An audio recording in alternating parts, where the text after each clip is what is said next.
Okay, well, I had accepted a challenge with my kids that we were going to attempt to climb Mount Kilimanjaro at the end of the year. So I had spoken with a friend, and she highly recommended that I talk with Mikiko, because she just is very good at preparing people for a variety of types of challenges. And I'd gotten myself into reasonable shape, but when I first went to my first session with Mikiko, I got the sense of how far I had to go and how much room for improvement there was. So again, being considerably older than either of my kids, I didn't want to be the person who was going to cause the expedition to have to quit prematurely. So that's why I really wanted to do all I could to get myself in the best shape possible.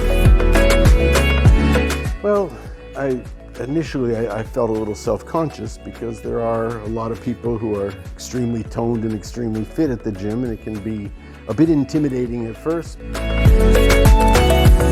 At the beginning, we did a lot of work on balance and different kinds of just getting the body kind of feeling very comfortable in sort of different environments. And at least half a dozen times on the course of the climb, I mean, there were times when there was, sort of having to climb up waterfalls, and just because it was raining torrentially and stuff. And one time going down, I slipped pretty seriously. Both my legs came out from under my feet, and I managed to plant my poles behind me and keep from falling. And right then I just said to myself, thank you, Mikiko, because these were skills that we had actually worked on with different exercises and increased my flexibility in my arms, and also just my quickness of reaction. So there were just different things that came up, at several points during the climb, where I actually felt that it was, that my success in these particular moments was largely due to some of the things that we had worked on over the course of the previous 6 months.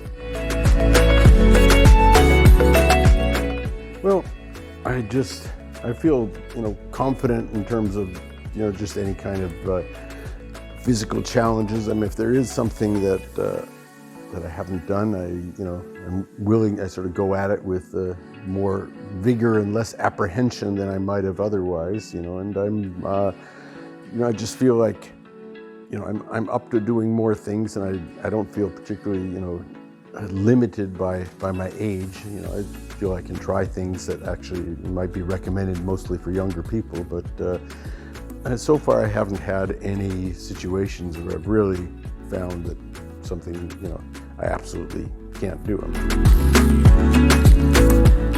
Climb, and then more recently I've actually found that I've been able to increase my fitness levels, my strength, and I'm not quite sure why, but I think it's just a cumulative thing. After doing something for a period of time, it becomes more natural, and I've been able to increase the amount of weight I've done with squats, and I've been able to focus on my technique in such ways, as you suggest, and that I can feel when I'm working on particular muscle groups that really need it, and that I hadn't been able to really be as cognizant of that before, when I'd started doing the training with you.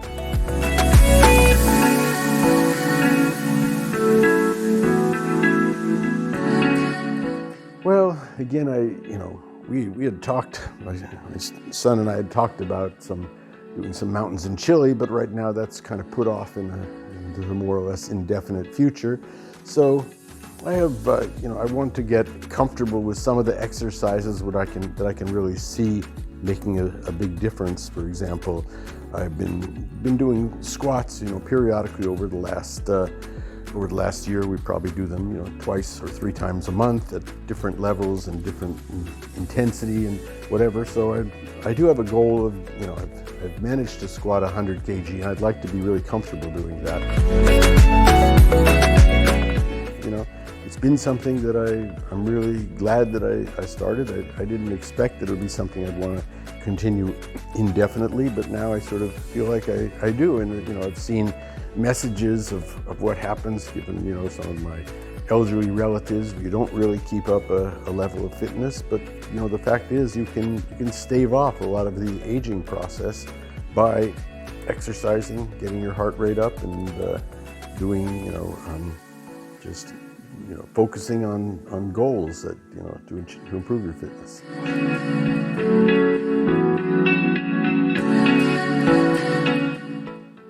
Well, it's a very good question. I mean, because again, it does feel overwhelming when you start sometimes. You just sort of see what a long way you have to go, but if you just sort of have to keep at it. And again, I've been really positively and favorably impressed by the way that you have been able to kind of focus us on short-term goals and then increasing and improving that until we sort of get to the point where we've achieved something and go on to the next goal. So it's so I feel that you are very your understanding of physiology and really influences the way that you direct people in terms of their exercise, and I've felt that it's just kind of improved my general fitness and my my outlook on life, even just because you just feel more confident if you are in better shape, and it's really helped my approach to a lot of things. So you just have to kind of work through the initial